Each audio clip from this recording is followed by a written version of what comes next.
Bonsoir. Alors, tu vas bien, chérie? Ça va, bonsoir, Nabil, bonsoir.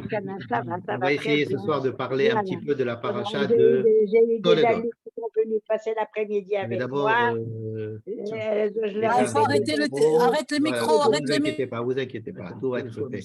Voilà, on a arrêté les micros, on va essayer de parler de la paracha de Toldot. Et je vais vous avertir, ça ne va pas être un cours. Ce n'est pas un cours, en fait. Ça ne va pas être un cours. Ça va être, bon, comme j'ai l'habitude de dire, une étude, mais alors là, vraiment, parce que je vais essayer de poser des questions, de faire poser des questions, plutôt que de… Vous savez, un cours, on aime bien venir, alors qu'est-ce qu'elle dit la paracha? Elle nous dit ABCD, ah très bien, alors on ressort plus ou moins apaisé ou content d'avoir un truc à raconter ou qui peut nous aider à vivre, etc. Et là, ça ne va pas être le cas parce que on va essayer de poser des questions et de se poser des questions. Et encore une fois, même si je vais tenter d'amener quelques éléments de réponse personnelle, comme je dis toujours, les questions sont plus importantes que les réponses que je peux amener. Pourquoi est-ce que j'amène des réponses? Parce que j'ai un avis. Mais ça ne veut pas dire que ce que je vais dire, c'est la réponse à la question. Et donc, pour moi, l'essentiel, ça sera plutôt d'essayer d'ouvrir le texte pour essayer de poser des questions, n'est-ce pas? Donc, on va s'intéresser à un sujet, le sujet de la paracha centrale, qui, à mon avis, c'est celui du vol et du mensonge, le mensonge de Yaakov qui va voler la bracha de son frère Esav et qui va mentir à son père. Hein? Ça va être le premier sujet. Deuxième sujet, ça va être de savoir est-ce que Rivka a bien fait de faire ce qu'elle a fait. Bon. Alors, je raconte l'histoire. Je répète, l'histoire, tout le monde la connaît. L'histoire, c'est quoi? C'est que il y a Rivka est enceinte de deux jumeaux, de jumeaux. Bon.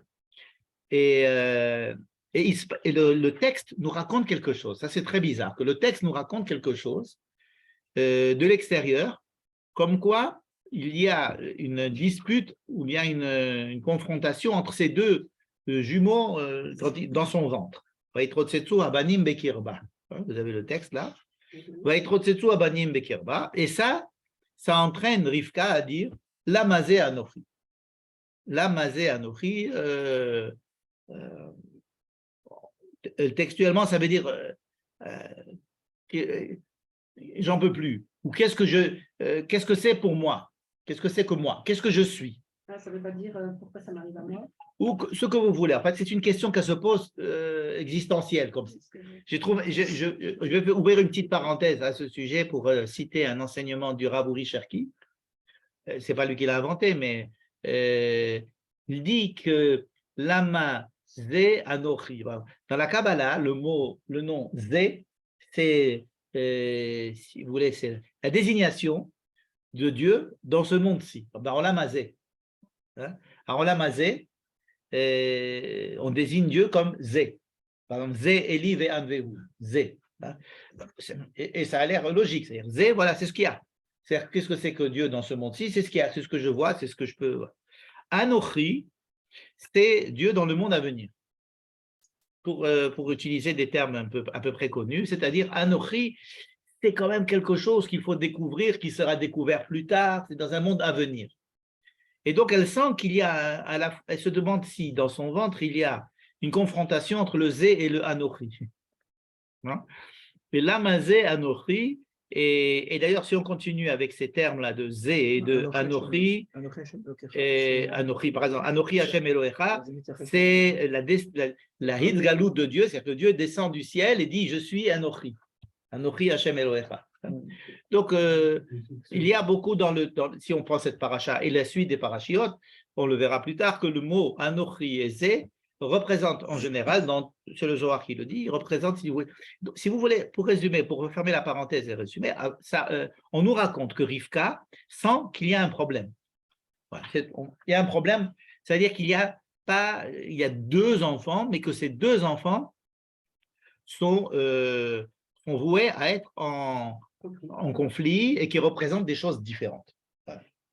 Donc, Vaïchosetsu Abanim Bekerba, va Tomer. Mais elle reçoit la réponse. Alors, elle va, attendez, avant de reposer la question, Vayomer Hashem la, Shne Goïm Bemitner, elle va voir Dieu. Alors, qu'est-ce que ça veut dire qu'elle va voir Dieu? Elle va voir Dieu, ça veut dire que nous, on ne sait pas. On ne sait pas si ça veut dire que Rivka, elle va aller demander à Dieu. C'est vrai que c'est dit dans le texte, mais on ne sait pas du tout. Il faut prendre le texte tel qu'il est écrit. Elle est allée demander à Dieu. Et Dieu lui dit, Vayomer Adonai, là, il lui dit à elle. Ça veut dire quoi qu'il lui dit à elle? Il lui dit. Imaginez qu'elle aille demander à Dieu. On ne sait pas ce que c'est que Dieu, mais elle va demander à Dieu. Alors imaginons elle et Dieu, et donc Dieu lui répond. Mais il n'y a pas écrit Vayomer Hashem, Vayomer là. Et beaucoup de commentateurs disent, s'il lui a dit là, ça veut dire que c'est à elle et pas Yitzhak, par exemple. Ça veut dire que si elle a une question, elle se pose elle a un problème. On nous décrit le problème objectivement. Elle ressent le problème. Et troisièmement, elle demande l'explication de ce problème. Alors, quelle est l'explication qui lui est donnée par Dieu, d'après la Torah? Elle aura Shne Goïm Bebitner ou Shne Leumim Ma'achri Paredu. Donc, tu auras deux peuples qui vont se séparer, et ce sont deux peuples très importants. Et il y en a un qui gagnera l'autre, on ne sait pas lequel des deux. En tous les cas, le grand servira le plus jeune. Voilà, donc c'est une énigme qu'elle va garder pour elle. Parce qu'on lui dit, à toi, je te dis ça à toi. Donc encore une fois, on nous raconte objectivement un problème qui se passe chez elle. Deuxièmement, elle le ressent. Troisièmement, elle essaye de demander une explication et elle a une explication de la part de qui? De l'autorité suprême dans la Torah qui est Yudke Vavke. D'accord? C'est pas qu'elle est allée voir un devin ou. En tous les cas, elle ne parle pas à son mari. Ça va être un des gros problèmes de la paracha. Elle ne parle pas à son mari, peut-être parce que Dieu ne lui dit garde-le pour toi. Ça veut dire qu'en général, les informations, il est très important de savoir par où elles passent. Quand, par exemple, Abraham a ri, c'est Abraham qui a ri, Dieu a dit, a réagi vis-à-vis d'Abraham parce qu'il avait ri.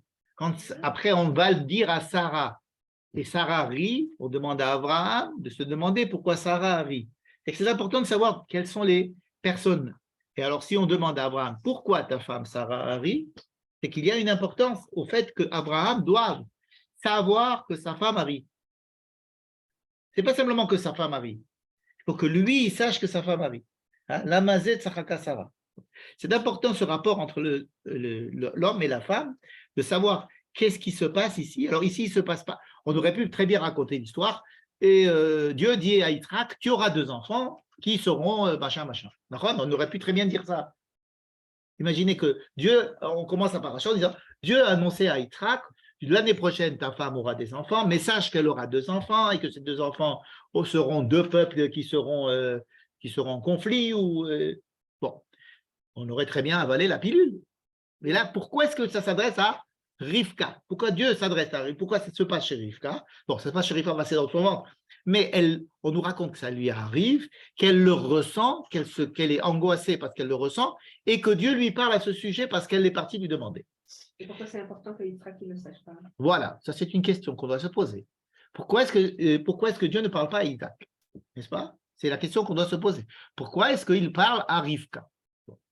Donc ça c'est le premier point. Maintenant, donc Rivka, elle est porteuse d'un message, d'une information, et qu'elle ne peut pas partager avec son mari. Peut-être que Yitzhak n'a pas de, Yitzhak n'est pas capable de recevoir cette information. Peut-être. Parce que et ce qu'on lui dit dans l'information, c'est que le plus jeune va en fait devenir le leader. Et Yitzhak qui est Midat Hadin, il ne peut pas recevoir ça, il ne peut pas accepter ça. Accepter que le jeune que le premier enfant, ce ne soit pas le premier enfant. On va voir. C'est peut-être une possibilité. C'est ce que tu dis, je répète. C'est comme ça que lui, c'est comme ça que lui va le prendre. Ah oui, on a l'habitude, c'est vrai qu'on a l'habitude, jusqu'à présent, que c'est jamais le premier, quoi. Il y a eu Cain et Abel, Abel a tué Cain, Cain, l'inverse, merci. Enfin bref, ça, Ham, Shem, Yafet, c'est Shem qui a pris le truc, alors c'était le premier, etc. Et là, on a on a encore la même chose avec Ishmaël et Yitzhak. Là, on va voir la même chose. Et puis, ça va être toujours pareil. Ça va être encore pareil. Mais à chaque fois, c'était Dieu qui décidait. Et là, comme on va voir, Dieu décide, mais par l'intermédiaire de l'information qui en arrive. Bon, on va laisser cela reposer, comme quand on fait du pain. Et on va continuer. Quand ils naissent, la Torah nous raconte comment est-ce qu'ils sont sortis. Et ça, c'est très, très bizarre. On nous raconte. Si elle nous raconte ça, ce n'est pas parce qu'elle veut nous raconter des choses. On ne nous a pas raconté la naissance d'Yitzhak. Et là, on nous raconte qu'il y a effectivement un lien. C'est que Esav sort en premier, que Jacob attrape son talon. C'est d'ailleurs probablement pour ça qu'il s'appelle Yaakov, parce qu'il attrape le talon de son frère. Tout ça, on le connaît. Mais on nous décrit les deux enfants comme étant différents. Esav étant velu, poilu, et Ish Sadeh, ça veut dire que il y a Tsaïd, Ish Sadeh, donc on nous raconte déjà son tempérament, son métier, etc. C'est quelqu'un qui veut s'occuper de ce monde-ci et qui veut profiter du monde et essayer de consommer. En fait, je dirais même que c'est un consommateur. Tsaïd, je vais élargir la traduction de Tsaïd, ça veut dire chasseur, je dirais consommateur. C'est un grand consommateur. C'est l'homme d'aujourd'hui, c'est-à-dire comment avoir le dernier iPhone, comment acheter le dernier cri de tous les... Essayer d'avoir le maximum de choses, d'être au courant de tout, d'être tsaïd, c'est-à-dire de chasser partout. Tandis que Yaakov est décrit de façon opposée.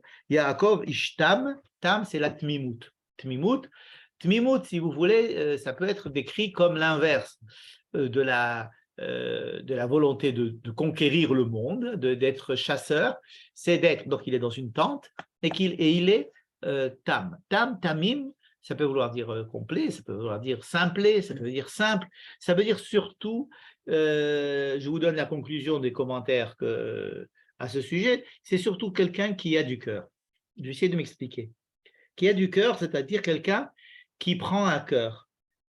Imaginons, si on veut décrire, on les décrit de façon caricaturale, les deux. Et, intentionnellement, la Torah les décrit de façon caricaturale. Ah, je veux bien encore du thé. Merci.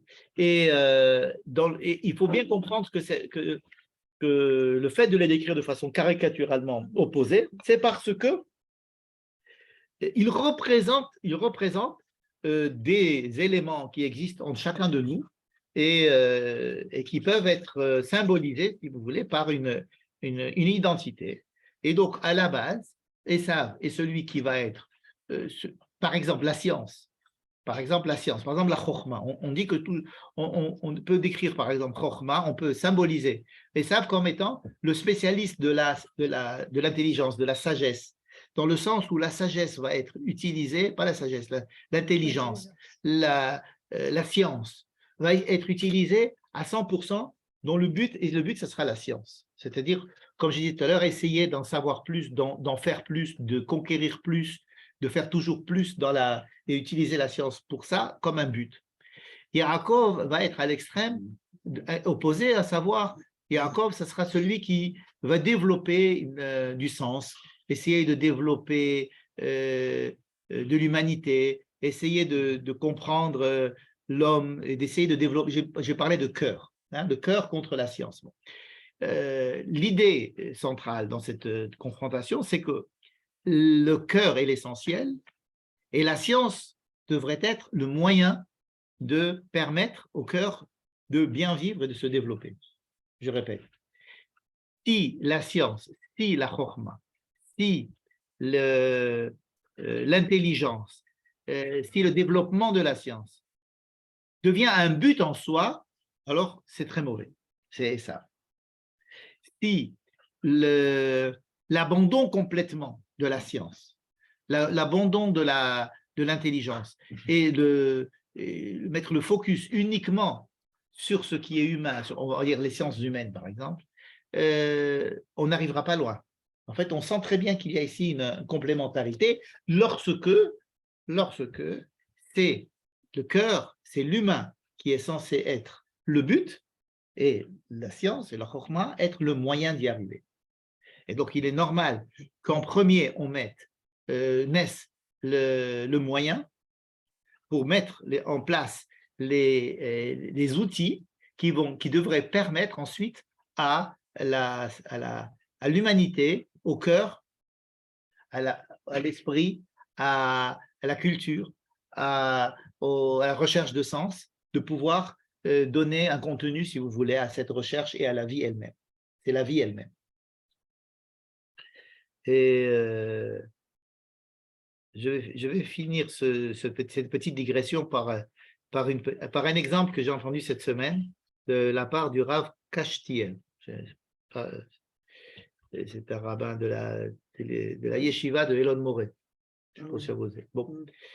Et il donne un exemple. Bon, ce n'est pas un exemple, c'est un exemple un peu tiré par les cheveux. Mais en fait, il explique quand même pas mal la chose. Il dit, le meilleur ami de quelqu'un est allé à son mariage et ils sont dansés et le mariage s'est très bien passé. Le gosse, il s'est marié. 2 semaines après, son meilleur ami lui téléphone, il lui dit, j'ai un chidour pour toi. Il lui dit, attends, tu plaisantes ou quoi? Tu étais à mon mariage, je me suis marié il y a 2 semaines. Il lui dit, ouais, je sais, ta femme est super, mais j'en ai une meilleure. Et puis, il faut comparer. Il faut comparer. Puis, écoute, il faut voir quelle est la meilleure des choses. Peut-être que celle-là, elle est meilleure. Alors, il dit, oh, tu es en train de me casser ma vie. Là. Alors, il lui dit, mais non, mais on a dit qu'il fallait… Comment on est arrivé à la conclusion que c'était bien pour toi, cette femme-là, et que c'était parce tu avais sorti avec pas mal de filles. Tu as dit, celle-là, elle est bien. Et donc, vous avez convenu que c'était bien. Mais j'ai trouvé une meilleure pour toi. Il lui dit, écoute, si tu n'étais pas mon copain, je t'aurais donné un coup de poing. Mais maintenant, laisse-moi tranquille, c'est ma vie. Alors, c'est-à-dire qu'il y a ici ce copain, il est mu par quoi? Par une exagération de la comparaison en permanence. J'ai acheté une bagnole. Ok, excusez-moi la comparaison. J'ai acheté une bagnole. Il dit non, mais il ne fallait pas acheter cette bagnole-là. Il y en a une. Il est en train de me casser ma vie. J'ai acheté ma bagnole. Ça y est, qu'est-ce que tu veux? Maintenant, je suis dans ma bagnole. Maintenant, je me suis marié. Maintenant, tu comprends. Et ça veut dire que quand on vit, on ne peut pas être en permanence sur la science. Ça veut dire sans arrêt, par exemple, comparer, sans arrêt réfléchir, sans arrêt analyser, sans arrêt. Ça tue. Il y a quelque chose qui est antinomique avec le fait de vivre tranquillement. Est-ce que vous comprenez l'histoire? Vous voyez, par exemple, il y a un problème dans l'étude de la Torah, c'est dans l'analyse, par exemple. L'analyse de la Torah. Je vais analyser. Alors, on fait ça souvent dans l'étude de la Torah. Mais à force d'analyser, si vous voulez, j'avais donné un exemple comme ça à ma fille, je lui avais dit, écoute, tu arrives à faire de la pathologie, ça veut dire que tu fais de la dissection. Et tu veux voir, mais tu as tué le bonhomme. Tu fais la dissection du truc, mais tu as tué le bonhomme. Donc, ça veut dire que tu veux analyser, mais en analysant, tu tues le truc. On n'a plus une vie d'ensemble. Il n'y a pas de vie d'ensemble. Et puis, on perd le cœur, on perd la vie, on perd le… il y a un domaine qui meurt à partir du moment où on va développer l'analyse et la logique et la science. Quand elle prend le dessus et qu'elle devient un but en soi, alors elle perd la vie. La vie, on ne sait plus où on va. Et il est possible que cette antinomie entre Esav et Yaakov, qui est comme toute antinomie décrite, cherche à essayer de comprendre comment est-ce qu'en fin de compte, on va essayer de les agencer. Il faut les agencer en fait dans le but que l'un puisse servir l'autre et pas l'autre servir l'un. Ça, c'est une complémentarité. C'est une complémentarité avec… Alors, la dynamique entre les deux doit mettre au-dessus l'humain, au-dessus la culture, au-dessus le cœur. Et l'analyse ne doit être qu'un moyen. La science ne doit être qu'un moyen de bien vivre. Mais la science en elle-même, et ça c'est avec le développement de la science. Par exemple, beaucoup de gens pourraient dire, par exemple, nous allons aujourd'hui… on pourrait dire aujourd'hui qu'on va essayer d'analyser ou bien de développer le côté scientifique de manière à ce que tout soit scientifique. Et alors, on perd le sens même de la vie. Bon. Viens, j'espère que de moi. J'ai peur de moi. Tu veux? Si, je préfère ça. Okay. Ça veut dire que mettre la science comme but, la course vers la science, c'est une course formidable et on est vraiment, On a bien bossé. C'est-à-dire l'humanité a super bien bossé dans ce domaine. Mais qu'est-ce qu'on a perdu en courant, en mettant la science comme but et en perdant le… Alors, c'est vrai que la science, elle a quelque chose d'attirant, c'est logique. On peut travailler dessus, on peut coopérer dans l'évolution de la science. Tandis que coopérer dans l'évolution de l'humain, dans le cœur, dans la culture, c'est beaucoup plus complexe et c'est moins patent, si vous voulez. Donc, nous sommes aujourd'hui aussi, encore plus, dans le règne de Esav, avec peut-être un début de recrudescence de recherche du sens avec toutes les dérives des religions, retour à la religion, retour des fondamentalismes, retour au populisme, retour à des choses qui sont anti-science. Et c'est malheureux. Et c'est malheureux. Donc, il faut vraiment. Donc, on est vraiment au cœur du problème de savoir qui de Yaakov et de Esav est le but. La Torah, pour elle, c'est Yaakov. Et Esav, c'est le moyen, sans, comme on dit, les alzels, sans diminuer l'importance de Esav. Au contraire, c'est lui le premier qui y arrive. C'est lui le premier qui sort. Bon. Donc, cette vision, si vous voulez, de Esav et de Yaakov, ainsi posée, c'est Rivka qui l'a. Elle l'a parce qu'elle le ressent. Elle le ressent et surtout qu'elle a reçu l'information qui devrait être gardée pour elle. Bon. Ensuite, je vais citer un seul verset du chapitre 26. Il y a une histoire avec Avimelech, on ne va pas rentrer dedans. Ils vont chez Avimelech, ils reviennent. Esav avait 40 ans, l'âge de son père, et il est allé se marier avec une fille qui s'appelle Yehudit, mais elle n'était pas juive. Elle était Kénanite. Avec ce nom-là, elle n'est pas juive. Il faut le faire, non? Ça s'appelle Yehudit, elle n'est pas juive. De toute façon, ça n'existait pas encore. pas de juifs. Il n'y avait pas de juifs. Mais le prénom existait déjà. Et Vatehi, Moratrouar, Leitzrak, Rivka, le fait que Esav se soit marié avec une fille de Kénaan, ça a posé un gros problème à qui? À Yitzhak et à Rivka. C'est très important. N'est-ce pas?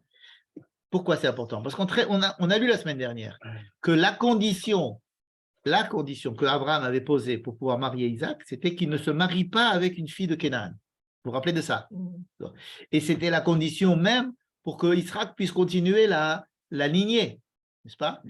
Et alors là, ils sont conscients de ce problème et Esav se marie avec une fille de Kénaan, ce qui indispose beaucoup Yitzhak et Rivka. Jusqu'à présent, on a posé les bases du problème. Maintenant commence le problème. Je commence le chapitre 27. Donc, Yitzhak a vieilli. C'est très embêtant de nous dire qu'il a vieilli. Parce qu'il ne va pas mourir. Nous, quand on nous dit qu'Yitzhak va mourir, il va dire, je vais te bénir avant ma mort, on a l'impression que c'est bientôt. Or, il va vivre plein de temps après. Il va encore avoir une très longue vie, Yitzhak. Mais là, donc, Yitzhak a vieilli, il ne voit pas bien. Il ne voit pas bien, ça veut dire qu'il ne voit pas bien. Ce n'est pas simplement visuel, il ne voit pas bien. Il a du mal à voir. Abraham aussi, il est vieux, il va encore vivre beaucoup. Oui, absolument. Le fait de vieillir ici ne veut pas dire qu'il va bientôt mourir.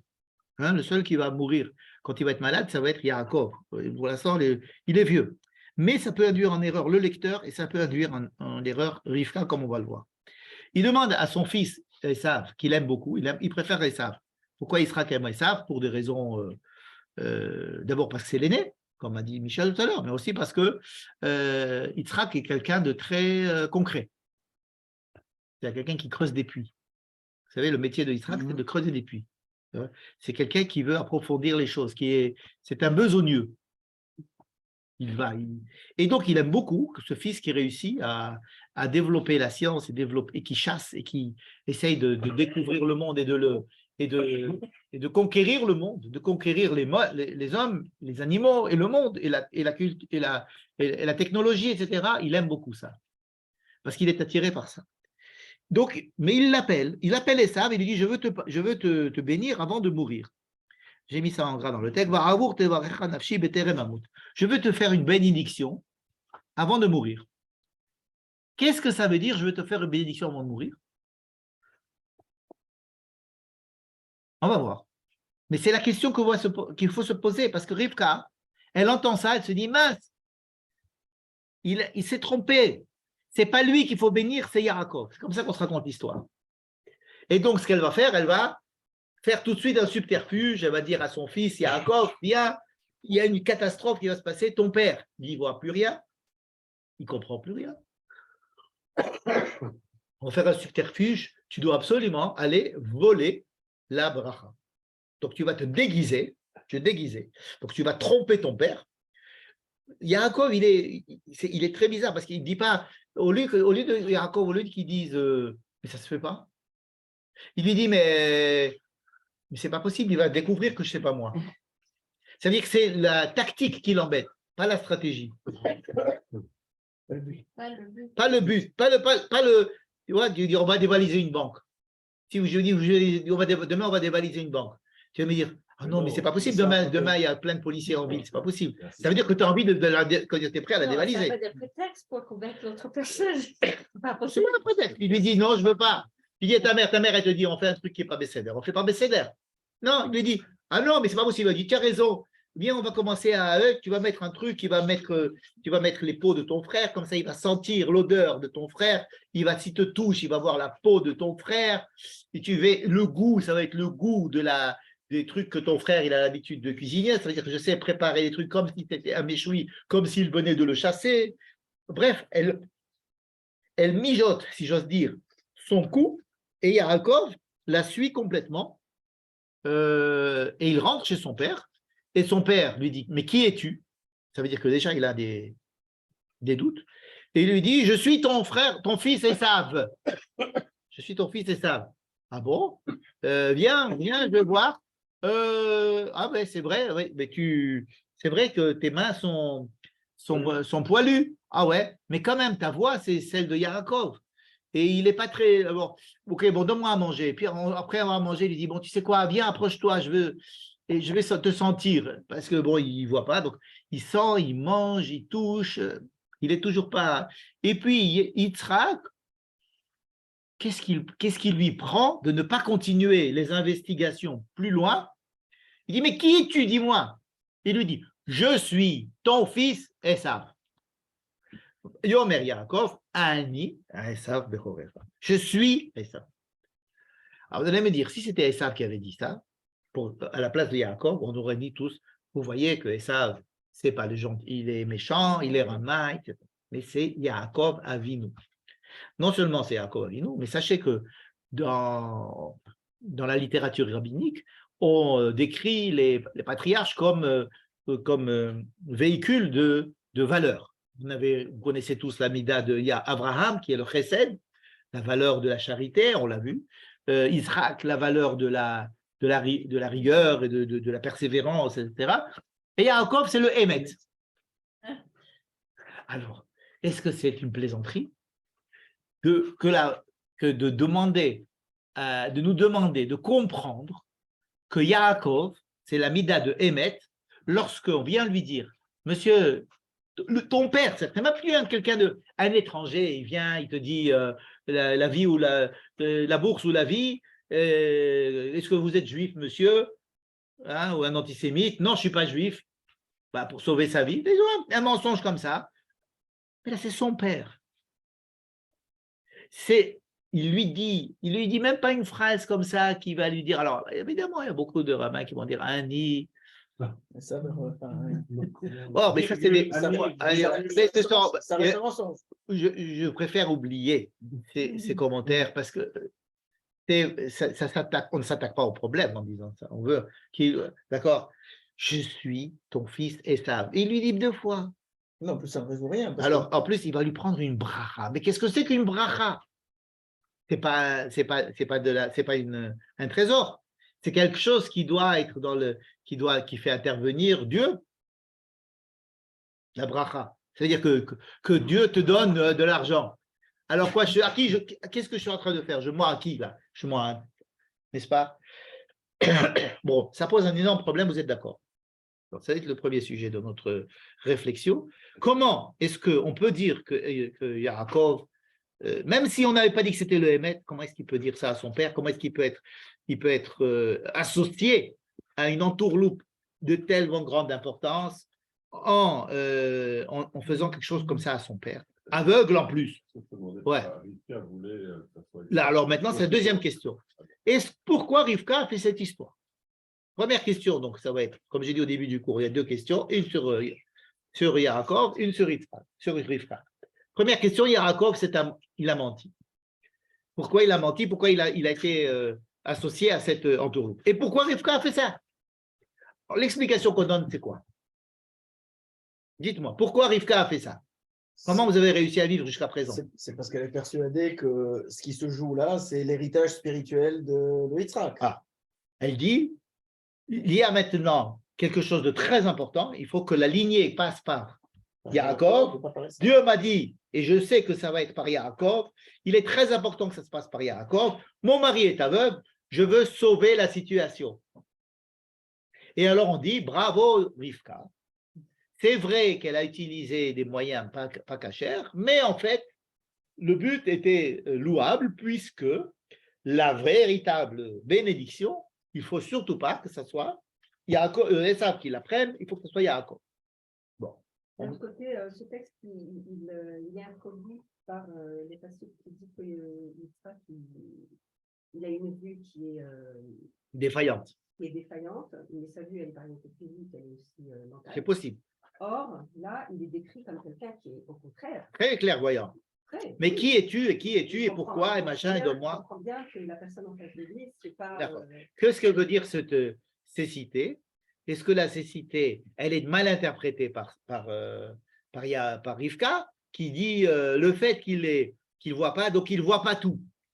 Il est intelligent, il voit pas tout. Par exemple, il ne sait pas que Yaakov a acheté le droit d'aînesse. Bon. Alors, Esav vient, il dit Ayef Anochi. Hein? Là aussi, on peut retrouver le Zé et le Anochi. Adam Hazé, il vient manger le plat ce plat de rouge qui est celui-là. Voyez-vous, Esav Menasade, Vehu Ayev, et Omer, Lamazé Anochi. Non, c'est Anochi Oyer Lamout, ouais. Alors, non, Lamazé Anochi, c'était Rivka qui disait ça. Lamazé li Bechora.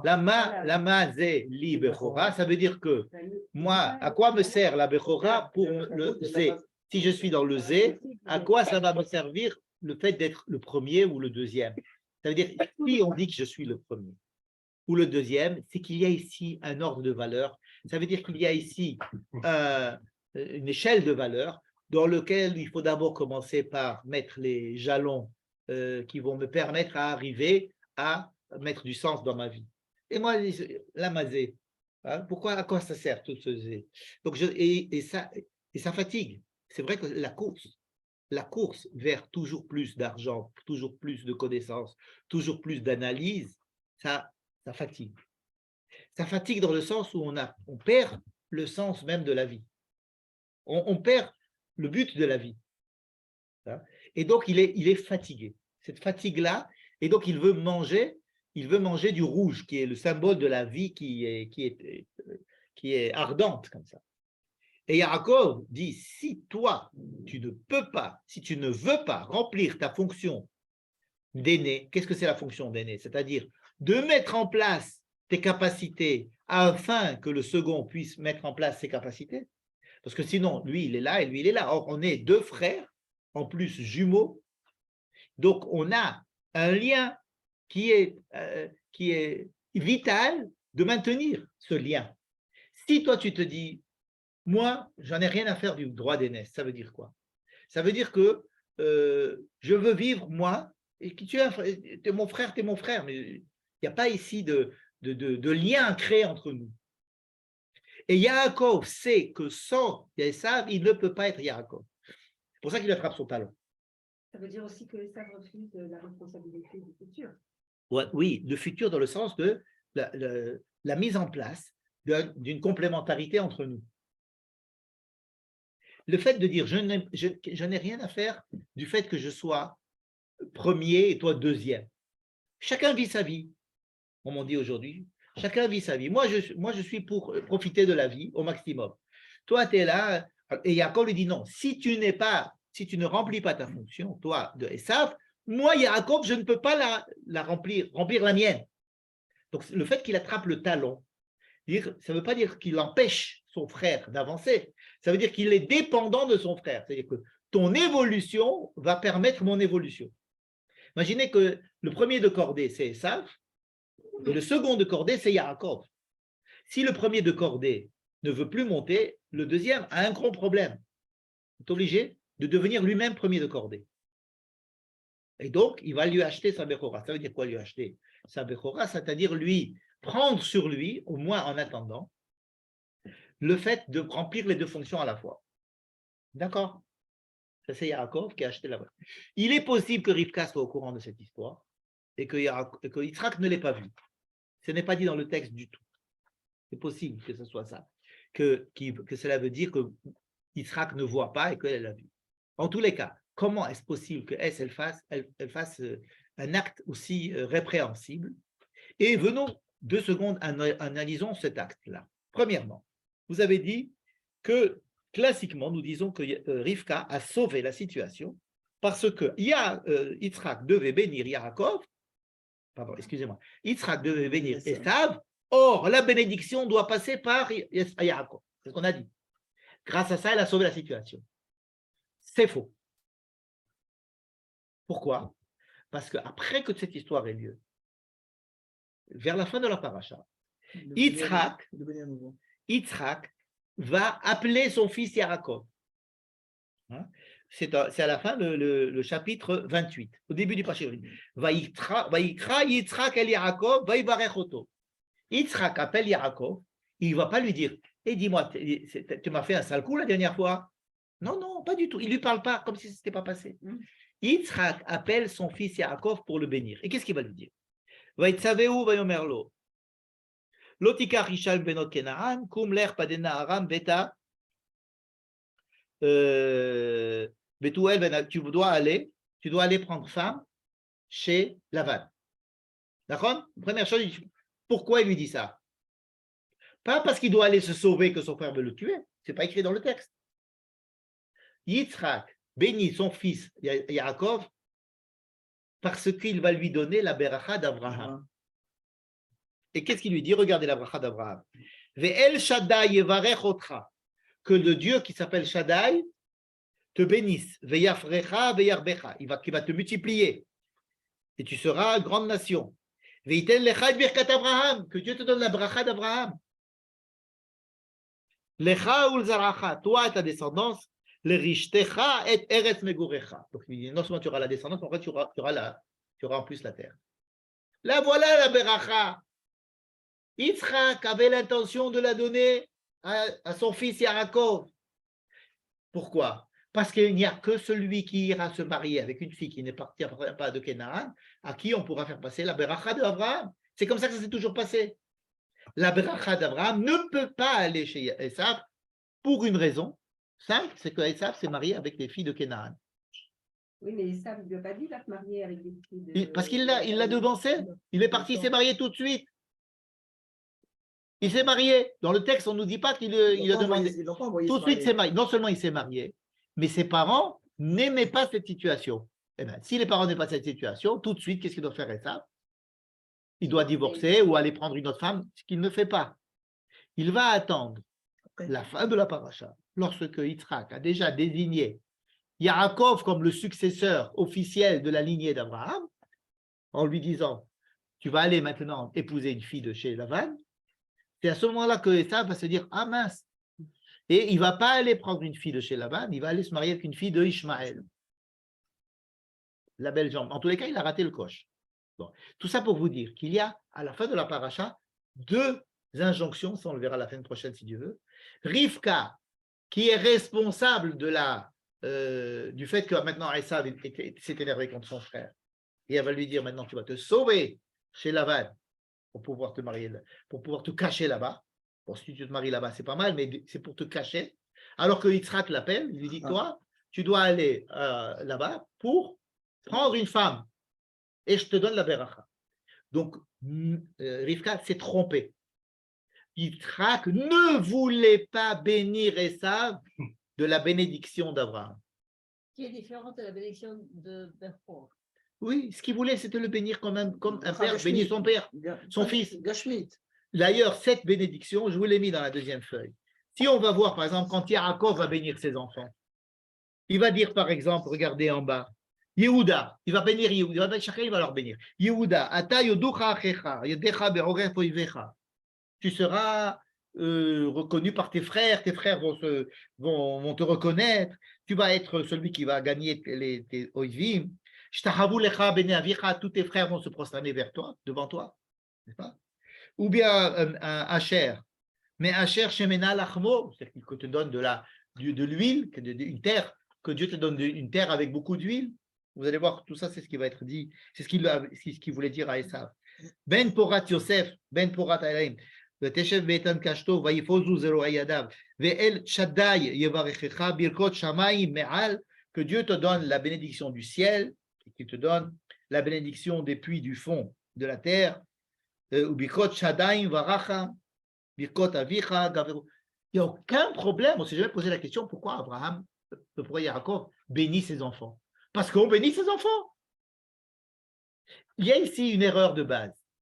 Est-ce qu'il y a, quand Yitzhak a voulu appeler son fils Esav et le bénir, il y a Rivka a pensé, de façon vraiment injuste, qu'il allait lui faire la bénédiction d'Abraham. Or, il lui fait une bénédiction d'aîné.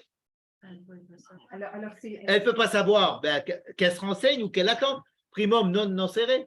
Non, mais peut-être elle a compris que Esav, il n'était pas prêt à participer.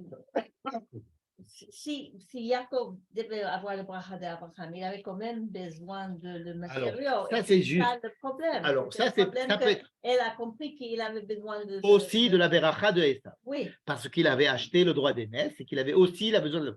Mais est-ce qu'à cause de ça, on va commencer à mentir à tout le monde et commencer à faire une entourloupe tellement grande? Donc, concrètement, cette première bénédiction qui fait Yaakov dans l'affaire Esav, elle est nulle et non avenue? Non, Yitzhak va dire Gam Baruch. C'est une bénédiction qui est bonne. Et d'ailleurs, il y a comme si Yitzhak disait j'ai fait la bénédiction à quelqu'un qui était à la fois Yaakov et qui était Esav. C'est comme ça que c'est raconté. Il fait une bénédiction à quelqu'un qui a la voix de Yaakov et les mains de Esav. Et quand il a dit ça, il peut continuer à investiguer ces questions. Tiens, c'est drôle, tu as la voix de Yaakov et tu as les mains de Esav. OK? Et alors, continue. T'arrêtes pas là, continue tes questions. Peut-être que tu vas arriver à… Tu es encore sur le point de découvrir la vérité. Et Yitzhak, il ne veut pas voir la vérité plus loin. Il fait la bénédiction à celui qui a la voix de Yaakov et celui qui a la main de Esav. Et les mains, c'est les moyens. Non? Voilà. C'est ce que Esav était censé faire. Oui. Donc, la voix de Yaakov, c'est ce que Yaakov doit développer. Mais pour cela, il faut que Esav ait les mains. Or, Esav, en ayant abandonné ses mains, si vous voulez, à Yaakov, en lui disant, moi, je veux pas, je m'occupe des mains, mais pas pour que ça te serve à toi ou serve à autre chose. Alors, dans ce cas-là, il a eu un moment où il a vendu son droit d'aînesse. Donc, peut-être, on peut essayer de sauver Rivka en lui disant, peut-être qu'elle avait envie aussi qu'il lui fasse la beracha de Esav, qu'il prenne aussi la beracha de Esav. Mais on a l'impression plutôt qu'elle pensait à la bracha de Abraham, parce que faire un truc tellement important, ça a l'air qu'elle avait… Mais disons, on peut apporter à son crédit le fait de dire, non, elle savait qu'il allait le bénir aussi à Yaakov après de la bénédiction d'Abraham. Mais comme il avait aussi pris sur lui la fonction de Esav, et ça, Yitzhak ne le sait pas, donc il fallait qu'il prenne aussi la bénédiction de Esav. D'accord? C'est un moyen, si vous voulez, d'apporter un petit peu de douceur à notre jugement un peu sévère contre Rivka. Mais ensuite, elle lui dit, va chez Lavan quelques jours et reviens. Ces quelques jours, ça va être 20 ans. Lorsque Yaakov lui a dit, mais maman, mais ce qu'on va faire là, c'est pas bien. Il lui a dit, il lui dit, n'aie pas peur. Ani, moi je prends sur moi. Quoi tu prends sur toi, quoi? Qu'est-ce que tu prends sur toi? Pendant 20 ans, Yaakov, il va souffrir matin, midi et soir, la nuit, la neige, le verglas. qu'il raconte lui-même. Pendant 20 ans, c'est dans les montagnes là-bas de Turquie où il devait y avoir de la neige, je ne sais pas moi, là-bas à Haran. Ça veut dire que qui a souffert? C'est sûr qu'elle a souffert aussi. Oui, parce que mais elle ne l'a pas revu. D'abord, elle ne l'a pas revu. Va, C'est ça. je ne veux pas te perdre, je ne veux pas te perdre. Va quelques jours, reviens. Va quelques jours, il est resté 20 ans. Il revient, il n'est pas revenu. Et va savoir si elle est morte avant. On ne nous raconte pas qu'il l'a rencontrée. C'est-à-dire que tout son plan à elle, c'était quoi ce plan? Foireux. C'est un plan foireux. Donc c'est sur elle que le premier passage qu'il aurait pu s'appliquer. Lequel? C'est là qu'elle voyait qu'elle était pas lucide. Alors peut-être que c'était pas, c'est elle qui ne voyait pas bien. Et que Non, son mais frère, elle voyait et bien. que son mari, que Yitzhak, il voyait très bien. En fait, Yitzhak, il est formidable dans cette histoire parce qu'il fait ce qu'il faut à chaque fois. Il bénit Yaakov de la bénédiction d'Abraham. Il bénit Yaakov qui a acheté la bénédiction de la Bechora. Il le bénit en lui donnant la Beracha de Esav, sans aller plus loin. Donc, en fin de compte, tout marche très bien pour Yitzhak. Mais on ne sait pas si on a fait ça si elle n'avait pas fait cette coup comme ça. C'est vrai.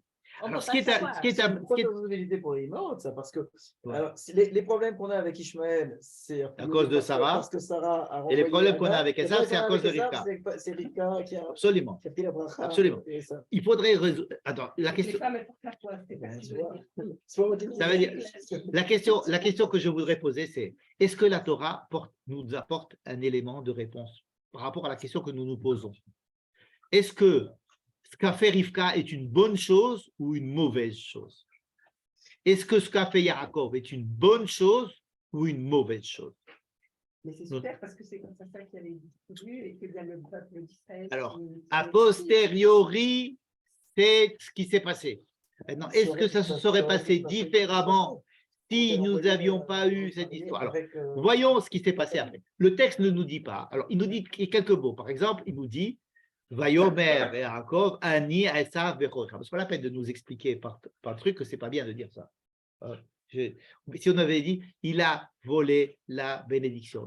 Ça s'est écrit, il a volé. Et quand Esav dit, ça fait 2 fois qu'il me vole, il m'a volé, Yitzhak aussi est embêté du fait qu'il dit, ah oui, c'est vrai, ton frère est venu. Là, il reconnaît que c'est son frère. Quand il dit qui c'est qui m'a volé? Ah, c'est ton frère qui est venu. Quoi ton frère? Tu savais que c'était ton frère, alors pourquoi tu l'as venu? Yitzhak, quand il voit venir Esav, il ne lui dit pas, viens, je te touche ni rien. Il sait que c'est Esav. Et il lui dit, tu sais quoi, ton frère, il est venu. Quoi, ton frère, il est venu? Mais quand tu l'as béni, tu pensais que c'était Esav. Maintenant, tu ne fais pas une autre Akira pour savoir si ce nouveau-là, c'est un faux Esav ou un vrai Esav. Là, il est sûr que c'est un vrai Esav. Alors, tout à l'heure, tu pensais que c'était un faux Esav. Ça pose des questions. C'est-à-dire, est-ce que Yitzhak, il a agi sans aller jusqu'au bout de son investigation parce qu'il ne voulait pas aller jusqu'au bout de son investigation? Comme s'il disait, Ma'adallah, c'est Dieu qui nous a envoyé ça, c'est une situation bizarre, eh bien allons-y. Oui, mais s'il savait déjà que ce n'était pas Esav, il y a écrit dans le texte voilà. Donc, Ouais. s'il savait déjà, pourquoi est-ce qu'il y a un choc? Il est choqué. Il est choqué du fait qu'on l'a roulé, mais il s'est laissé rouler. Comme un bon nem vietnamien. Hein?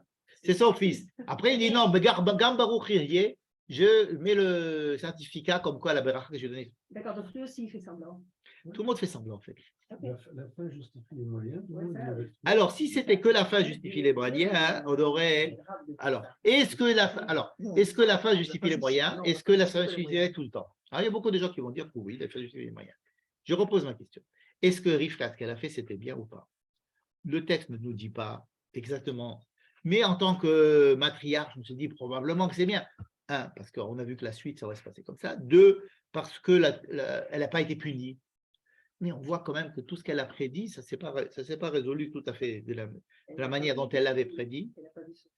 Il n'y a pas écrit qu'elle a vu. Il n'est pas resté quelques jours. Et en fin de compte, c'est Yaakov qui va subir les choses. Bon. Voyons. Lorsque on a une autre indication du texte, puisqu'on cherchait les indications dans le texte. Lorsque Yaakov va aller chez Lavan, vous savez qu'il va aller là-bas la semaine prochaine et qu'il va lui mettre Léa à la place de Rachel. Vous connaissez cette histoire. La Marimitani, alors pourquoi tu m'as fait cette entourloupe, il va dire à Léa. ou à Lavan. Et Lavan lui dire, moi, écoute, moi, nous, on entourloupe, c'est vous qui entourloupez. Vous faites passer pour le... Non, non, on a le premier, c'est le premier, le deuxième, c'est le premier, c'est le deuxième. Nous, on ne donne pas le deuxième pour le premier. Ça veut dire que Lavan est en train de lui dire, moi, je suis blanc. C'est toi qui es noir. Moi, je suis Lavan. Toi, tu es noir. Vous êtes des entourloupeurs là-bas, les Juifs. Moi, je suis blanc. Tout ça ne fait qu'enfoncer le clou encore plus dans la plaie, de remuer le couteau dans le plaie, il me semble, n'est-ce pas? Et on est embêté, surtout qu'on dit que Yaakov, c'est le prototype du Hémet. Qu'est-ce que c'est que le prototype du Hémet? C'est quelqu'un qui accepte de se salir aussi pour. Ok, alors ne me dis pas que c'est le Hémet. Mentir, c'est pas le Hémet. Est-ce qu'un mensonge, c'est la vérité? Il y a Sheker, Shalom. Il n'y a pas de shalom ici. Tu sais quoi le shalom ici? Dafka, il va créer une animosité terrible entre deux frères avec ce qu'il a fait, et ça va vouloir le tuer. Il va avoir une bénédiction. Disons que Rivka voulait qu'il ait la bénédiction de Esav, vous avez dit tout à l'heure. Lorsqu'il va revenir de chez Lavan, 20 ans après, il va lui dire, prends la bénédiction. Tu sais quoi, je ne veux pas cette bénédiction. Prends-la. Iné birkati, je ne la veux pas, ma bénédiction. C'est vrai que je me suis enrichi chez Lavan, mais prends-la. Ça me pèse tellement que D'accord? Alors à quoi ça servait s'il lui rend la bénédiction? Bon, alors qu'il lui dit, je ne veux pas. Il dit non, prends. Il dit non, merci. Ça veut dire que tu es prêt à remettre ta bénédiction à Esav. Alors à quoi ça a servi toute cette histoire-là? Vous êtes d'accord que c'est des questions on devrait s'arrêter là. On ne peut pas donner le bracha, mais il n'a pas dit qu'il donne le bracha. Il a dit, je te donne L'iné birkati. toutes les Non, il lui dit birkati. Ah oui? Il lui dit le mot birkati. Je te donne ma beracha. On peut donner un bracha. Ça veut dire birkati, ça veut dire que si j'ai reçu la bracha de l'abondance, voilà l'abondance, prends-la et puis laisse-moi tranquille. Ça veut dire même après 20 ans, rien ne s'est calmé entre les deux. Et en fin de compte, la vraie beracha, celle de la descendance et celle de la terre que Yitzhak donne à Yaakov, puisqu'il lui donne une deuxième bénédiction et que c'est la vraie Yaakov va l'avoir, mais Esav est tout à fait prêt, puisque Esav va s'en aller de la terre pour laisser la terre à Yaakov. Et Esav va quitter Yaakov en s'en allant sur la terre, dans une autre terre, en lui disant, je reconnais que Dieu t'a donné la terre. Il ne va pas du tout lui demander cette terre-là. Je voudrais apporter un pirouche que j'ai entendu du Rav Tamir Granot, qui rapporte un pirouche du Sfat Emet. Sfat Emet, on a déjà étudié le Sfat Emet. Mais c'est une idée qui est assez... j'allais dire que quand elle est exprimée, elle est très surprenante. Mais si on y réfléchit, j'ai réfléchi plusieurs jours déjà, et je crois que j'ai un peu compris. Je ne sais pas si je vais réussir à vous transmettre cette idée que le Sfat Emet essaie de transmettre. Le Sfat Emet, c'est un chassid, le chassid de Gour, le grand chassid de Gour, qui vivait à l'époque de la deuxième génération après le Mea Shiloach, etc. Chassidut de Gour. Et il dit, nous vivons un monde de mensonges. Bon, ça, c'est écrit partout. Olam des Shikra, Alma des Shikra. Ça veut dire que nous vivons dans un monde de mensonges.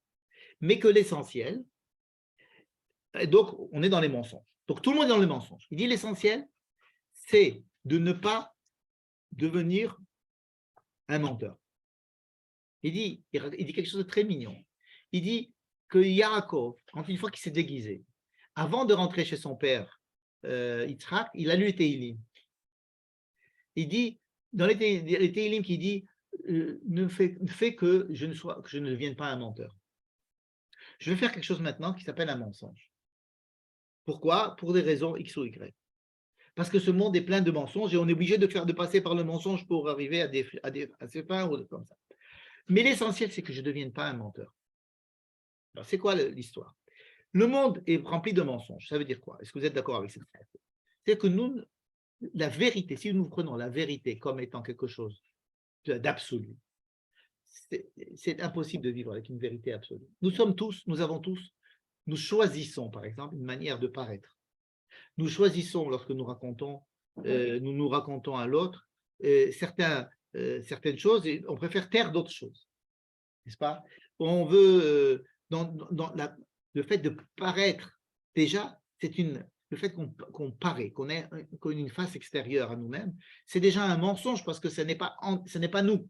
Ce n'est qu'une facette, comme on dit, panim de nous. Ça s'appelle Begadim. Begadim, le Beged, il trahit. Parce que le Beged, alors je vais venir en habit de médecin, donc je choisis aujourd'hui de montrer que je suis médecin. Ou en habit d'avocat, je suis aujourd'hui en tant qu'avocat. Mais en fin de compte, si je venais en espadrille et en tenue de sport, eh ben, ça serait en décalage. On va pas. Mais pourquoi? C'est la vérité. J'arrive de mon cours de tennis, je dois plaider, je vais enlever mes chaussures de tennis et je vais mettre ma robe d'avocat pour rentrer au plaider. Et pourquoi ici tu plaides en tenue de tennis? L'essentiel, c'est la vérité. Tu es en tenue de tennis, tu as fait du tennis. Donc tu as tes chaussures de tennis et tu as ton maillot de tennis et tu es en sueur. Tu rentres et tu dis, l'essentiel, c'est de dire ce que tu as à dire. Non, l'apparence est très importante. Mais l'apparence, c'est une sorte de mensonge. La vérité dans Baolam Hazeh, c'est loin émet Hashmimi, c'est émet Meretz Yitzmach. Alors c'est pour ça. Alors c'est de cette émet qu'on parle. Voilà. C'est-à-dire que quand on dit que Yaakov il a le émet, c'est surtout pas la vérité avec un grand V ou un grand L comme vous voulez. Parce que ça c'est une illusion au service du mensonge. C'est-à-dire penser qu'on peut dire la vérité, penser la vérité, être la vérité, c'est être au service du mensonge. Ça veut dire de se mentir à soi-même ou mentir aux autres. C'est un peu la même chose. Donc, comme hypothèse de base, considérer que tout est mensonge. Mensonge, c'est-à-dire une vérité relative. Que tout est relatif au niveau de la vérité. Et qu'il faut essayer de s'arranger. Par exemple, l'histoire que les Juifs parlent beaucoup d'argent. Ça dérange beaucoup. On dit, si les Juifs, ce sont des gens spirituels, pourquoi est-ce qu'ils s'occupent de fric? Pourquoi est-ce qu'ils s'occupent de négocier des choses? Pourquoi ils s'occupent de choses bassement matérielles? Parce que les Juifs, et Yaakov, c'est le premier Juif, si vous voulez, ce premier qui prend sur lui l'identité d'Israël vraiment, c'est celui qui va se mesurer avec ce monde-ci comme il est. Alors, il y a une seule chose, c'est qu'il ne faut pas considérer le mensonge comme un but, mais comme c'est une nécessité, mais il ne faut pas que ça me transforme moi-même en menteur. Voilà, par exemple. Lorsque vous avez, par exemple, si vous voulez voir qu'est-ce que c'est que la vérité avec un grand V, ça c'est l'avis de Shammai. Shammai va dire, vous allez à un mariage, vous allez danser devant le truc. Si elle est moche, tu dis elle est moche. La mariée est moche. La mariée a un grand nez. La mariée est borne. C'est la vérité. Disons la vérité. Elle dit non. Il faut dire que les qualités d'une mariée, qu'elle est belle, que c'est un super mari. Vous voyez quelqu'un qui dit je me marie. Dieu Mazal Tov. Il ne va pas dire à nous oh là là, quelle bêtise que tu vas faire. Comme tout à l'heure, là, le type dit j'en ai une meilleure. J'en ai une meilleure que celle-là. Je t'ai marié, mais bien, on va voir une autre meilleure. Ça veut dire que le type qui va venir pour essayer de dire la vérité, d'abord, c'est un mensonge, ce qu'il va dire, parce qu'il est en train de se mentir. Il n'y a pas, on ne peut pas vivre dans la vérité complète. Ce n'est pas possible. Et tout ça va être d'essayer de jongler avec les mensonges, si vous voulez, avec ce monde-ci, en utilisant simplement, il ne faut pas que ça me rende, que ça devient un but en soi, le mensonge, que ça reste un outil. À peu près ce qu'on disait à propos de Esav et de Yaakov. C'est que quand Yaakov dit « Je suis ton fils Esav », il ne devient pas Esav. Il le dit simplement pour pouvoir recevoir les moyens d'être aussi Esav, le temps que Esav reprenne sa fonction de Esav. Mais étant donné que Yitzhak est dans un monde pratiquement de rigueur et donc de grande vérité, donc pour essayer si vous voulez, vous avez mis une pièce de 5 francs dans la machine et elle vous l'a volée. Il n'y a rien qui s'est passé. Qu'est-ce que vous faites? Vous tapez, vous machin, etc. Et vous allez essayer de récupérer vos 5 francs comme vous pouvez. Hein? Vous allez faire, alors même vous allez prendre un petit truc je sais pas moi, un petit morceau de ferraille, vous allez le rentrer dedans, tout ça pour avoir ces 5 francs. Vous allez casser peut-être la machine, etc. Je veux récupérer mes 5 francs. Je vais faire des trucs qui sont peut-être illégaux, tout simplement parce que je veux récupérer mes 5 francs. Alors, Tibi va dire, mais qu'est-ce que tu as fait? J'ai mis mes 5 francs. On va pouvoir mentir, on va mentir, on va faire des trucs qui ne sont pas bécédaires. Mais parce que la vérité n'existe pas. Et quand on va parler de vérité, on va se mentir et on va mentir aux autres. Donc, le Sfat Emet, en fait, ce qu'il propose, c'est de dire que justement, lorsque Yaakov est en train de faire un mensonge aussi gros avec son père, et qu'on nous décrit dans la Torah des raisons qui lui ont poussé Rivka à croire ceci, et que peut-être qu'à cause du fait qu'il est vendu, que peut-être que ça va servir, etc. Alors oui, il va faire un mensonge, mais le problème, c'est qu'il ne faut pas que lui-même devienne mensonge, que ça soit simplement utilitaire. Mais alors, il y a un prix à Alors, on payer. peut faire nous aussi ça? Ah non, je n'ai pas dit ça, mais j'ai dit qu'il y a un prix. Alors, il y a non, mais oui, il n'y a pas de morale de l'histoire. Il n'y a pas de morale dans l'histoire. Il ne faut pas prendre ça comme une morale. Je vous ai dit, regardez la question plus importante que les réponses. Il y a un prix à payer à cette histoire. Et ça, c'est le deuxième volet et le dernier point. Il y a un prix à payer. Ça veut dire que dans ce monde-ci, il faut essayer de s'arranger dans le monde, comme on peut, en essayant de garder le plus de valeur possible, etc. Ne pas penser que la vérité avec un grand V existe et qu'on peut être la vérité. On essaye d'être au plus proche de la vérité, mais en sachant que oui, on doit s'occuper des choses sales et des fois de se salir. Il ne faut pas qu'on se salisse à l'intérieur, mais que ça reste dans des proportions qui vont faire que ça soit utilitaire, comme vous avez dit tout à l'heure. La fin justifie les moyens, le type il est aveugle, il ne comprend pas, il ne sait pas, il y a ma mère qui a dit ça, il y a un prix à payer malgré tout. Quoi que je fasse, il y a un prix à payer. Alors, s'il est allé lui dire qui tu es, il aurait dit je suis Yaakov, ton fils. Sors de là. Ouais. Sors de là. Sors de là, ça veut dire que tu n'as pas la bénédiction de Esav. Ça veut dire que quoi? Qu'est-ce que je vais faire? On ne peut plus faire avancer le chemin biblique. Esav ne veut pas que remplir sa fonction, même si tu lui donnes, il va se faire. Si tu donnes la bénédiction de la richesse et des capacités matérielles, il va les utiliser pour lui. Il ne va pas les utiliser pour moi. Or, ça, tu ne le sais pas, et Rivka le sait, qu'il faut absolument qu'il y ait une coopération entre les deux et que je sais aussi que lui ne veut pas.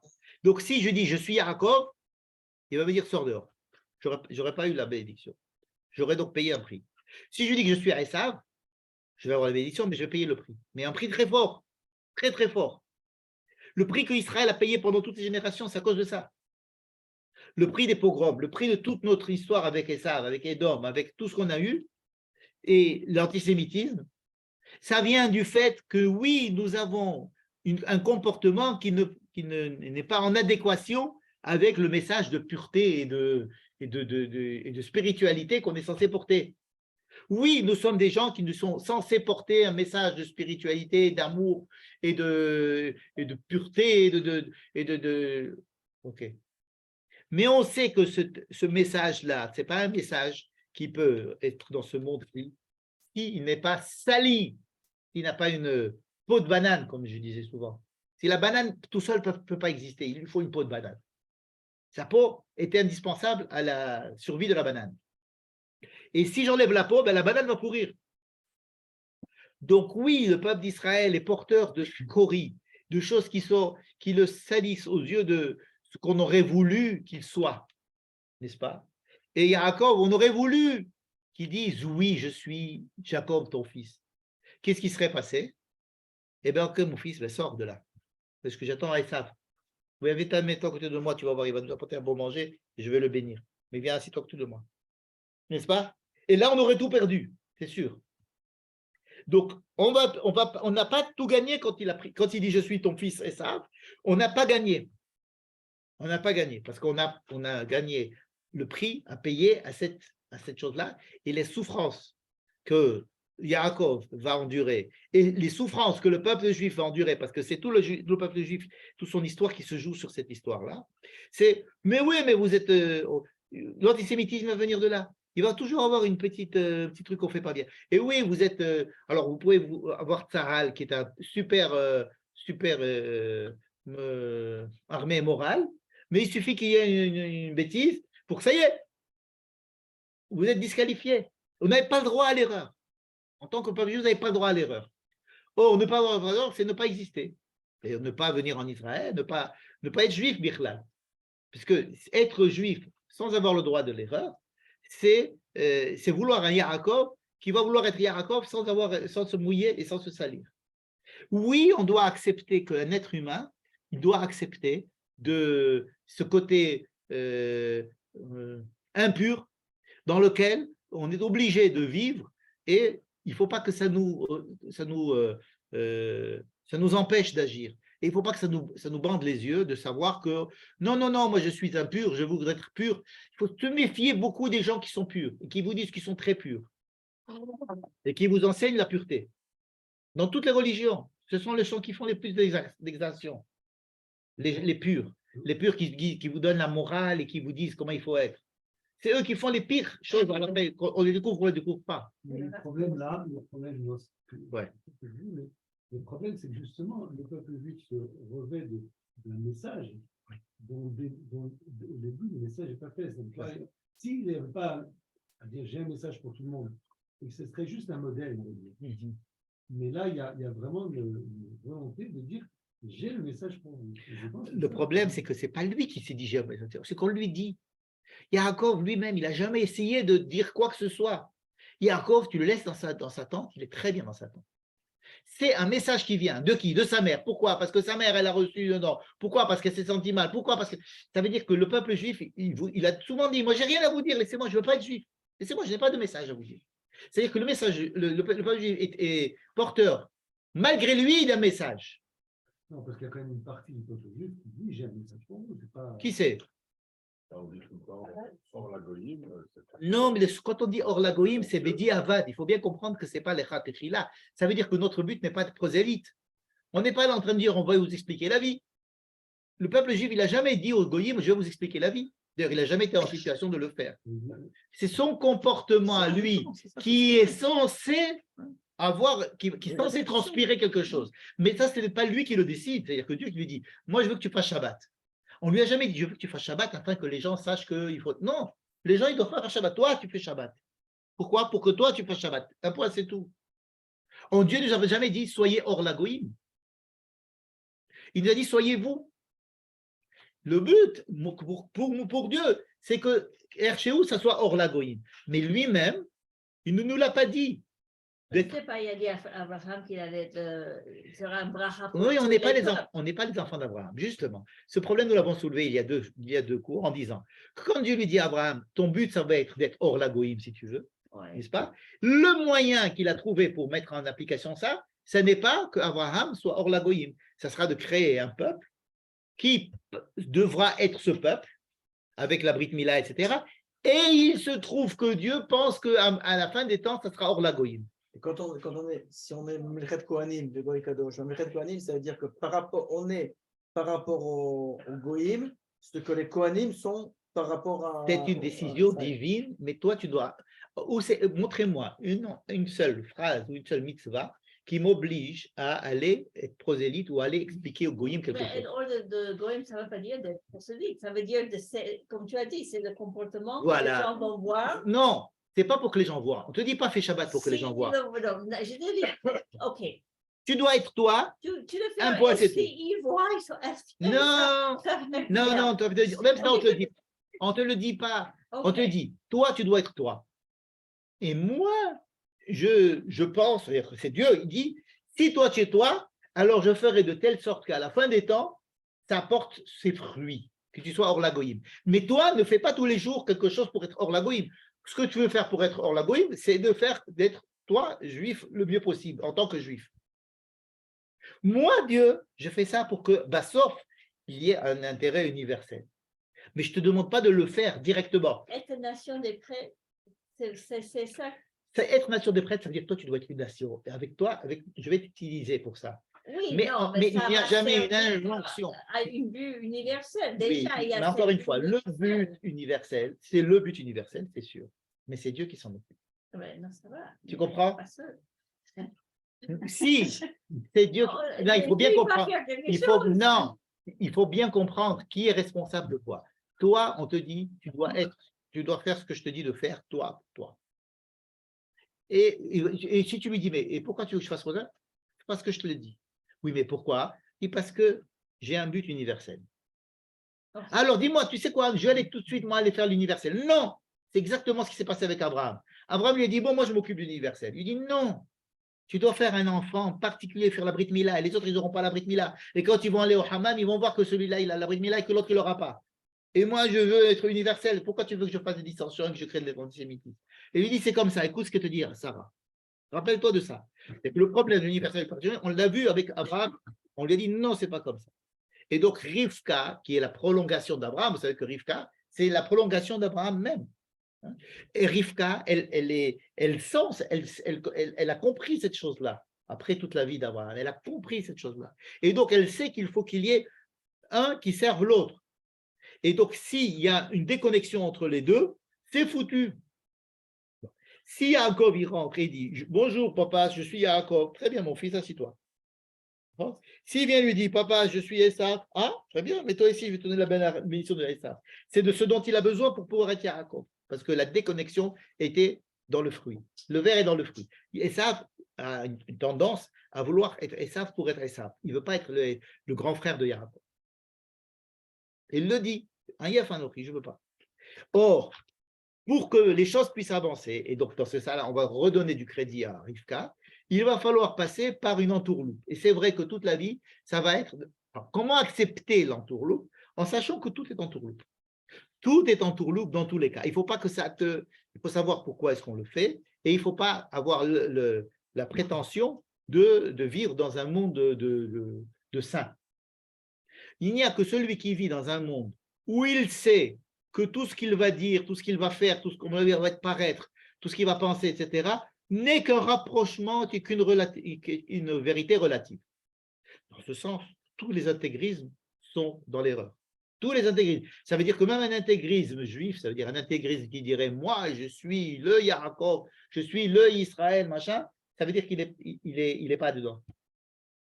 Un vrai intégriste juif, ça veut dire qu'il n'est pas juif. Il fait pas, parce que Yaakov, si on nous donne la principale, comment on nous décrit notre maître à tous, qui va être le symbole du Hémet, ça va être celui qui va dire « je suis ton frère, ton fils Esav ». Il faut bien avoir ça dans la tête. Ce n'est pas une phrase que l'on lit rapidement et qu'on oublie. C'est une phrase qui est écrite dans la Torah et on embrasse la Torah et on embrasse cette phrase aussi. Alors, je n'ai pas dit que c'est une éloge du mensonge. Pas une éloge du mensonge. Mais il ne faut pas qu'il y ait une ashlaya, comment on dit en français une ashlaya? Merci, une illusion que j'ai la vraie vérité, que j'ai la vérité.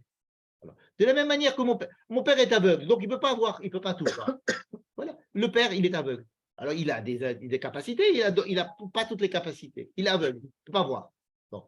Et il est limité. Et il est tellement intègre qu'il va faire avec la limite aussi. Il va accepter la limite. Et il fait comme si c'était ça. Bon. Donc, je ne donne absolument pas de réponse ici. Simplement, le Sfat Emet, il me semble, est un enseignement ici qui peut nous aider à continuer un petit peu à vivre, et on continue à nous poser la question, mais à continuer à vivre en nous disant, il y a ici un éloignement vers une pureté, une vérité avec un grand V, avec une possibilité d'être un saint et de dire toujours la vérité, d'être la vérité. La preuve, c'est que la Torah, Dieu met Yaakov et Esav dans le même ventre. Et si on a tellement de mauvaises choses à penser sur Esav pour tout ce qu'il nous a fait qui nous mettent là, c'est pour nous dire, écoutez les enfants, vous pouvez pas vous passer de Esav. Vous ne pouvez pas vous passer. Vous pouvez pas vous passer du prix à payer de cette obligation que je vous demande, de cette injonction de vivre et de vous arranger avec Esav. C'est une injonction. Quand Dieu a placé ces deux dans le ventre de leur mère, il les a mis dans un broch. Et on est tous dans ce broch. On est tous dans cette problématique. Il faut comprendre qu'on est tous, alors on va dire, moi j'ai raison, lui il a tort. C'est très facile de dire ça. Mais si on est dans des situations où il y a un conflit et où le conflit est à l'intérieur même, c'est parce qu'on doit vivre ce conflit. D'abord, en enlevant de chez nous cette idée que j'ai toutes les réponses à tout et que tout va très bien et que je n'ai aucun travail à faire sur moi. Au contraire, il faut que je participe à ce birou et à payer le prix de ce birou. Et il y a toujours un prix à payer. Rien n'est gratuit. On va me dire, alors, c'est quoi la solution, monsieur? Voilà. Alors, Yaakov, il va pas aller chez Yitzhak, il va aller chez le bon Dieu. Je crois pas. Bon Dieu, qu'est-ce que je dois faire? Est-ce que je dois écouter mon père ou ma mère? Mon père me demande qui je suis, ma mère me dit de dire que je suis Issa. Mais qu'est-ce que je dois dire moi? Il ne va pas le demander au bon Dieu. Parce que c'est son problème à Yaakov. Et parce que si, quelle que soit la réponse du bon Dieu, elle sera mauvaise. Mais l'homme doit assumer les conséquences mauvaises de son acte. Et c'est pour ça que la Torah ne nous donne pas tout de suite des satisfaits ou bien des blâmes à tout ce qui est en train d'être fait. Elle nous laisse, elle nous raconte l'histoire.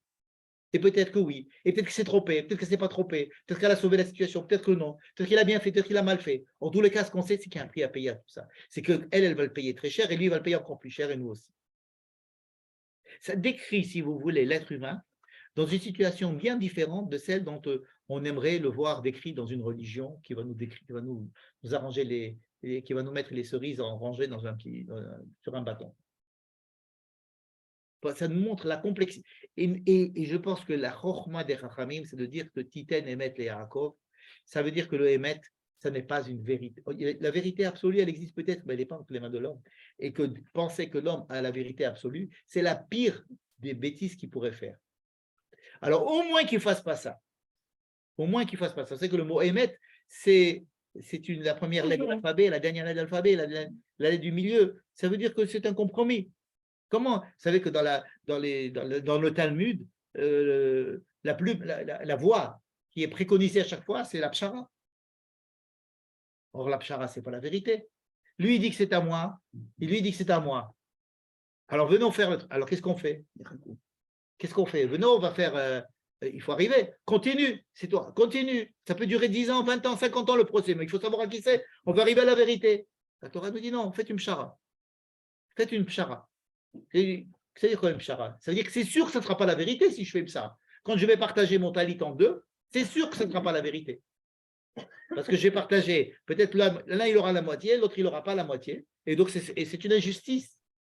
La justice du Talmud, la justice juive, elle ne va pas chercher la vérité. Elle va chercher le compromis. C'est quelque chose de très difficile à intégrer, si vous voulez. C'est un peu le jugement de Salomon. Voilà, oui, comme le roi Salomon. Je vous remercie. On va arrêter ici l'enregistrement. Je sais qu'il y a des gens qui n'aiment pas trop qu'on nous a dit. Et stop recording, et maintenant on peut discuter tranquille.